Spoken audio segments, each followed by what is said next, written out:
Біздің ғасырымызда жақында ақыр заман деген ақпаратпен ешкімді таңғалдыра алмайсың. Соғыс, дағдарыс, ауру сынды қорқынышты мәселелер адамзат баласын барлық уақытта үрейлендірген. Бірақ ғаламтор дәуірінде кез келген болмашы нәрсе үлкен дүрбелеңге алып келеді. Кімге сенеміз және қазіргі кезде ақыр заманға шын мәнісінде қаншалықты жақын қалдық? Осы өлшемді өлшеу мақсатында 1947 жылы ақыр заман сағаты ойлап табылды. Сағат туралы немесе осы сағат тілін 5 минутқа жылжытты деген ақпарат туралы естіген боларсыздар.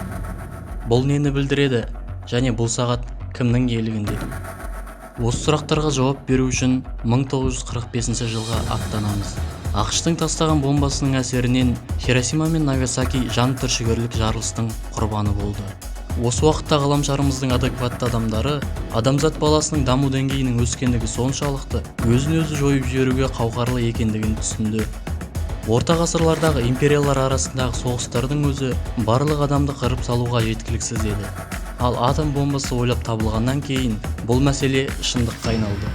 Ең алғашқы бұл мәселе туралы кең жұртшылыққа хабарлаған американдық атом бомбасын ойлап тапқан ғалымдар еді. Бірден Жапонияны бомбалағаннан кейін Манхэттен жобасының мүшелері атомшы ғалымдардың бюллетені деген журнал жасап шығарды. Оның авторларының ішінде Альберт Эйнштейн, Лео Szilard сынды атом бомбасын әскери мақсатта қолданудың барлық егжей-тегжейін білетін ғалымдар кездеседі. Журналдың әрбір шығарылымында «Достар, біз тек арзан қуат көзін ойлап тапқымыз келді, бірақ оны атом бомбасы ретінде қолдануға болады. Сондықтан кешіріңіздер және оны қолданбай-ақ қояйық» деген мақалалар шығып отырды. Өз кезегінде бұл қаруға риза болған мемлекет басшылары оларды тыңдамады. Сондықтан 1947 жылы ғалымдар ақыр заман сағатын іске қосты. Бұл жобаның мақсаты адамзаттың жойылып кетуіне қаншалықты жақын қалғандығын көрсету еді. Нақты қанша уақыт қалғанын көрсету үшін сағат тілі алынған болатын. Алғашқы шығарылымда сағат тілі түнгі 12-ге 7 минут қалды деп көрсетілген. Сәйкесінше сағаттың тура 12-ні көрсетуі ақыр заманның келген уақытын көрсететін еді. Содан бері әлемдегі жағдайға байланысты сағат тілі жылына кемінде бір рет өзгеріп отырады. 1949 жылы ақш-тың қимылына жауап ретінде КСРО өз атом бомбасын сынақтан өткізді. Оған ақыр заман сағаты бірден елең етіп, алға қарай 4 минутқа жылжыды.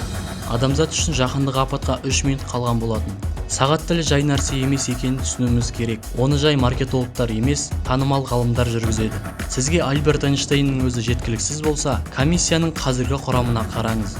Осы жылдың 23 қаңтар күні жобаның кезекті отырысы өтті. Оған әртүрлі саладағы 18 Нобель сыйлығының лауреаты қатысты. Одан ақылды адамдардың басқа жерде кездесуін елестету қиын. Және осы адамдар сағат тілін 12-ге 100 секунд қалды деп жылжытты. Ондай тіпті Ресей мен ақш бомбаларын сынап жарысқан суық соғыстың шарықтау шегінде де болмаған еді. Осыған дейін 12-ге ең жақын уақыт 1953 жылы орнаған болатын. КСРО мен ақш 9 ай айырмашылықпен термоядролық бомбаларды сынақтан өткізген уақытта сағат тілі 12-ге 2 минут қалды деп көрсеткен болатын. Ал 2018 жылы осы уақыт тағы да қайталанды. 2 жыл бұрын мәселелерді Солтүстік Кореямен және оның атомдық сынақтарымен байланысқан болатын. Өз тарихында бұл сағат жақсы жағына тек 8 рет қана жылжыса, 16 рет сағат тілі жағдайдың нашарлаған жағына жылжыған. Ғалымдардың бағасы бойынша ең қауіпсіз кезең 1991 жылы орнаған. Суық соғыс тоқтатылып, Ресей мен ақш стратегиялық қарулардың азаюы туралы заңға қол қойған болатын. Осы кезде ақыр заман сағаты 12-ге 17 минут қалды деп көрсеткен. Бұл механизмнің жұмыс істейтінін 90-шы жылдардағы оқиғалар көрсетеді. 95 жылы журналдың комиссиясы КСРОдан бөлініп шыққан мемлекеттерден ядролық қару туралы ақпараттар тарап кетуі мүмкін және соның кесірінен тағы да ядролық державалар пайда болуы мүмкін деп дабыл қағып, сағат тілін 3 минутқа жылжытқан болатын. 3 жылдан кейін бұл сақтану шынымен орынды болып шықты. 98 жылы әртүрлі сәйкестік әсерінен және халықаралық келісімге қарамастан Үндістан мен Пәкістан өз атом бомбаларын сынақтан өткізді. Сағат бірден 5 минутқа жылжумен жауап қайтарып, 23 сағат 51 минутты көрсетті. 13 жыл бұрын 2007 жылы журналдың ғылыми әріптесі Иранның қауіп туралы ескертіп, сағат тілін тағы да алға қарай жылжытты. Соңғы оқиғаларға байланысты бұл ғалымдар өз болжамымен қалай дөп түсетінін түсінуіміз керек. Содан бері біз төмен қарай құлдилап келеміз. Сағат тілі қорқынышты белгіге жылдан жылға жақындап келеді. ақш пен Ресей қайтадан атомды арсеналдарын күшейтуге кірісті. Солтүстік Корея мен Иранда қауіпті аймақ болып қала береді. Ал сандық технологиялардың дамуымен әлем өте нәзік болып табылады. Бірнеше нақты айтылған болжамдардан кейін сіздер ақырзаман сағаты ойыншық емес екенін түсінулеріңіз керек.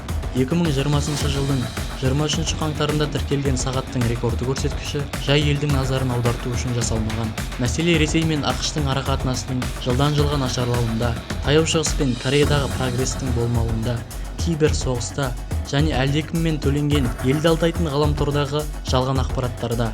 Қиыр құздың ұшында тұрғанымыздың себебі бәріне аян, және бұл мәселе кез келген мемлекеттің өз халқының денсаулығына қарағанда қару-жараққа деген ақшаның көп бөлуімен шиеленіседі. Биологиялық, химиялық кез келген қару түрі барлық жерде бар, және қай кезде болмасын сол қарулар іске қосылса, біз білетін адамзаттың тіршілік етуінің тоқтауына әкеліп соғады. Өздеріңіз сақтаңыздар. Сіздермен бірге болғаны Фараби, және естеріңізде болсын, шын беріліп қызықтаған нәрсе ғана жүрекке жетеді.